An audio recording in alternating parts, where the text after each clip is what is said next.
All right, folks, page 155A. Okay.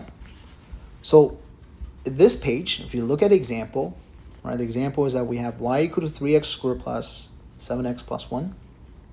And then our answer is, therefore, this is our answer, because the question is asking for the vertex of each quadratic function. In order for us to find vertex, definitely it's not easy. Don't get me wrong, right? This is gonna be hard, but it really is just like a plastic surgery. What's a plastic surgery? It means that it's the same exact thing, but it looks differently. So when you look at this equation, let's call it equation number 1, versus this equation over here, which is equation number 3, you notice that, hey, are they the same or how are they equal? It's because that we went through all the process to get to this point. All of them in the middle, these are the basic process that we have to take so that for us to perform this plastic surgery. So now you're basically a surgeon, right? Let's see how we can do this. All right, so first step, you have y equal to 3 times bracket x squared plus 7 over 3x plus 1. This is a very simple factorization where you just have to separate the 3 out of the 3x squared and 7x. You might want to ask, Tony, but why would we separate the 3 and make an ugly fraction? The problem is, if we were to complete the square for something, or if we were to perform this procedure, we would need to separate the coefficient for the second degree variable.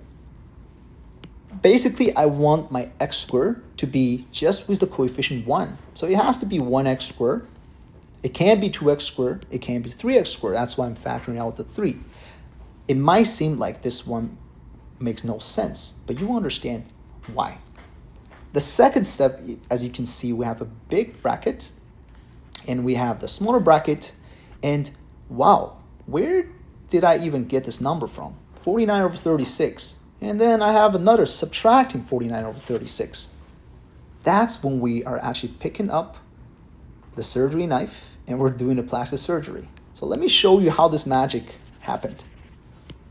What it really did is that it take the middle number. All right, let's take it out. 3 over 7. Actually, my bad. 7 over 3. 7 over 3.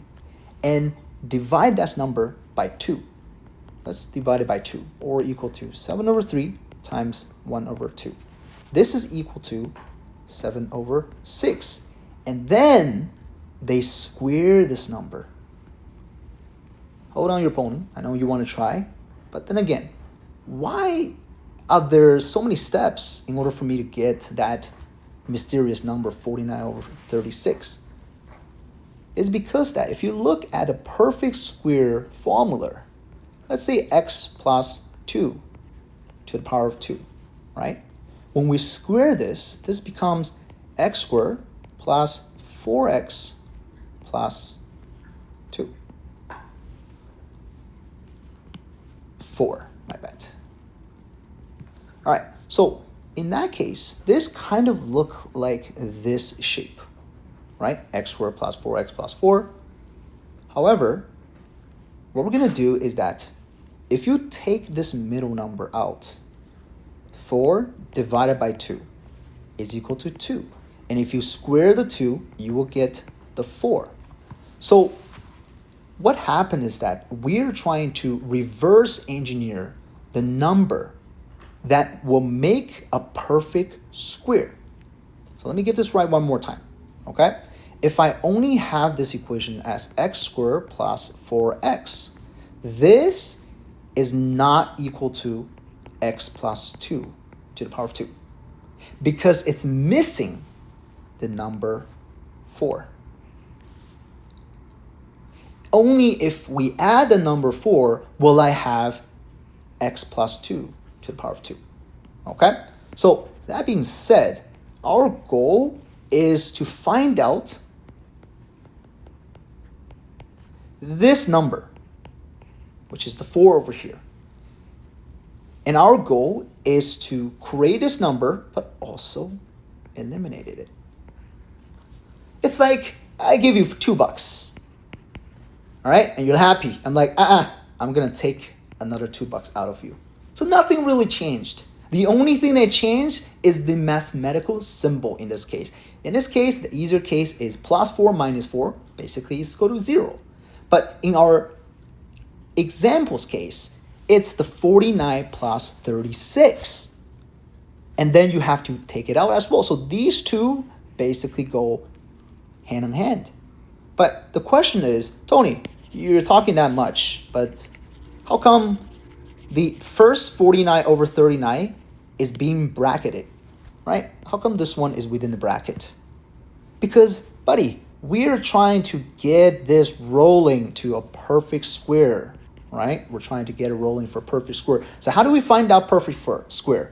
The next example step already shows you 7 over 6. By the way, where do we get the 7 over 6 from? It's from the 7 over 3 divided by 2, right?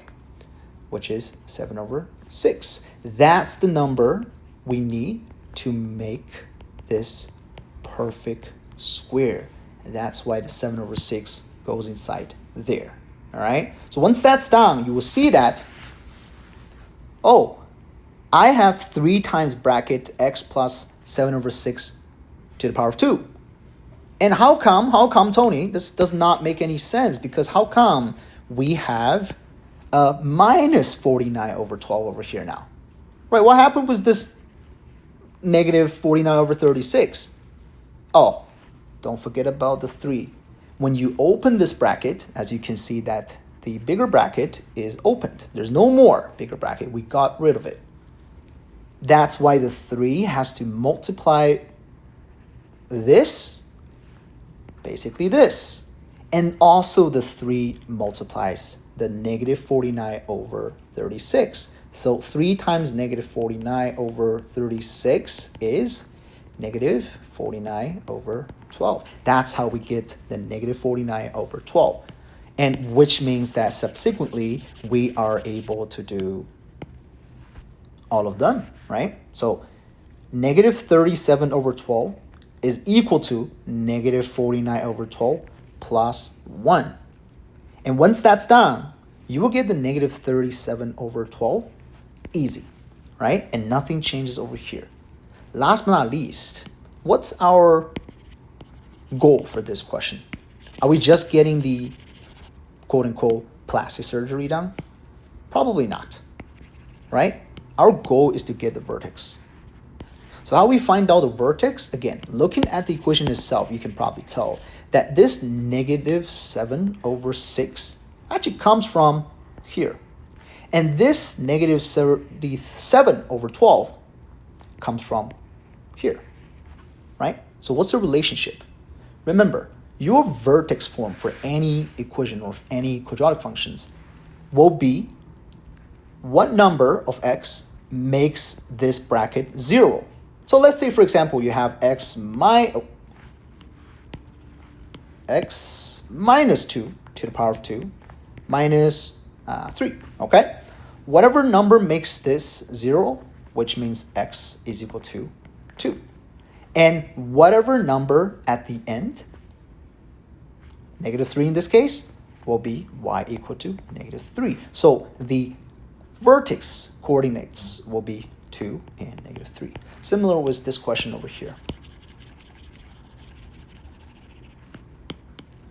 Right? Whatever makes this equation 0, right? This is negative 7 over 6. And whatever is at the end, which is negative 37 over 12. That's how you find your vertex. Easy as that. So let's try, right, with question number 3. Again, I'm not going to do this with you. Again, if you have a question, I want you to refer back to the example that I'm talking about and try these questions by yourself, right? You will find your answer. And I trust you on that.